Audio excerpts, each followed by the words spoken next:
নমস্কার বন্ধুরা, রেলওয়ের পক্ষ থেকে নতুন একটি ভ্যাকান্সি বেরিয়ে গিয়েছে। নর্দার্ন রেলওয়ে অর্থাৎ দিল্লির আন্ডারে স্পোর্টস কোটার মধ্যে নতুন একটি ভ্যাকান্সি। তার আগে বলে রাখি, যারা আমাদের ইউটিউব চ্যানেলটিতে নতুন এসেছে অবশ্যই চ্যানেলটিকে সাবস্ক্রাইব করে নাও এবং ডিসক্রিপশনে গিয়ে আমাদের হোয়াটসঅ্যাপ গ্রুপে যুক্ত হয়ে যাও, যেখানে সমস্ত রকম চাকরি পরীক্ষার নোটিফিকেশন সম্বন্ধীয় তথ্য সবার আগে দেওয়া হয়। তো এখানে যে ভ্যাকান্সিটি বেরিয়েছে, যেখানে মোট শূন্যপদ সংখ্যা আছে 21টি এবং এর ফর্ম ফিল আপটি শুরু হচ্ছে 11/8/2025 তারিখ থেকে এবং ফর্ম ফিল আপটি চলবে 17/12/2025 তারিখ পর্যন্ত। আবেদন মূল্য এখানে জেনারেল এবং ওবিসিদেরকে 500 টাকা করে কাটাতে হবে। এসসি, এসটি, ইএসএম, ইবিসি এদেরকে 250 টাকা করে কাটাতে হবে। মাইনরিটিস এবং ফিমেল ক্যান্ডিডেটদেরকে 250 টাকা করে কাটাতে হবে। অর্থাৎ জেনারেল এবং ওবিসি বাদে যে সকল ক্যান্ডিডেট ফর্ম ছাড়বে তাদের সকলকেই 250 টাকা করে কাটাতে হবে। এবং এই রিক্রুটের প্রথম পরীক্ষা কমপ্লিট হয়ে গেলে জেনারেল এবং ওবিসিদেরকে 400 টাকা করে ফেরত দিয়ে দেওয়া হবে এবং বাদবাকি সকলকে 250 টাকা করে আবার ফেরত দিয়ে দেওয়া হবে। শিক্ষাগত যোগ্যতা এখানে 12 ক্লাস পাস অথবা গ্রাজুয়েশন ডিগ্রির প্রয়োজন আছে এবং এর সঙ্গে অবশ্যই স্পোর্টস গেমের সার্টিফিকেট এটির প্রয়োজন, কারণ এটি যেহেতু স্পোর্টস কোটার ফর্ম, তো সেই জন্য এখানে স্পোর্টস কোটার সার্টিফিকেটটি প্রয়োজন আছে।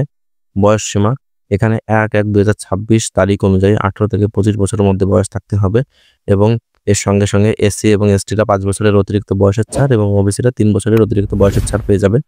এখানে মাসিক বেতন এখানে যেহেতু 4টি লেভেলের আলাদা আলাদা পোস্টের রিক্রুট হচ্ছে 21টি ভ্যাকান্সির মধ্যে, সেই জন্য লেভেল 2 এর মধ্যে যে রিক্রুটটি হবে তাদের মাসিক বেতন 19,900 টাকা থেকে শুরু করে 63,200 টাকা পর্যন্ত থাকবে। লেভেল 3 এর যে রিক্রুট হবে সেখানে 21,700 টাকা থেকে শুরু করে 69,100 টাকা পর্যন্ত মাসিক বেতন থাকবে এবং লেভেল 4 দেরকে 25,500 টাকা থেকে শুরু করে 81,100 টাকা পর্যন্ত মাসিক বেতন থাকবে এবং সর্বশেষ লেভেল 5 এর যে রিক্রুটটি হবে সেখানে মাসিক বেতন 29,200 টাকা থেকে শুরু করে 92,200 টাকার মধ্যে মাসিক বেতন থাকবে। পরীক্ষার পদ্ধতি এখানে কোনো রকম লিখিত পরীক্ষা দেওয়া লাগবে না কাউকে। এখানে টোটাল 3টি ধাপ হবে। সেখানে গেম স্কিল, ফিজিক্যাল ফিটনেস এবং কোচ অবজারভেশনের যেসব ট্রেনিং হয় বা ট্রেন যেগুলো আছে এগুলোর একটা টেস্ট হবে, যেখানে 40 নম্বর থাকবে। এরপরে অ্যাসেসমেন্ট, রেকগনাইজ স্পোর্টস অ্যাচিভমেন্ট অর্থাৎ কি অ্যাচিভমেন্ট পেয়েছে সেই যে ফর্ম ফিল আপ করেছে সে, তার সেই অ্যাচিভমেন্টের উপর ভিত্তি করে 50 নম্বর দেওয়া হবে এবং এডুকেশন কোয়ালিফিকেশন যে নাম্বার হয় সেই নাম্বারের ভিত্তি করে 10 নম্বরটি থাকবে। টোটাল এই 100 নম্বরের প্রসেস থাকবে পরীক্ষার পদ্ধতির মধ্যে। তো এটির পরে থাকছে সিলেকশন পদ্ধতিটি কি করে হবে। স্পোর্টস টেস্ট হবে এবং ফিটনেস টেস্ট, এই দুটো হবে। তারপরে ডকুমেন্টস ভেরিফিকেশন হবে, তারপরে মেডিকেল এক্সামিনেশন হবে, তারপরে জয়েনিংটি হবে।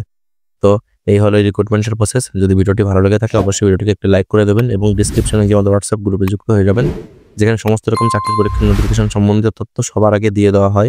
ভিডিও ছাড়ার আগেও ওইখানে আগে দিয়ে দেওয়া হয়। তো যারা এখনো পর্যন্ত জয়েন করেনি অবশ্যই গ্রুপে গিয়ে জয়েন করে নেবে এবং ভিডিওটি ভালো লেগে থাকলে অবশ্যই ভিডিওটিকে একটি লাইক করে দেবেন।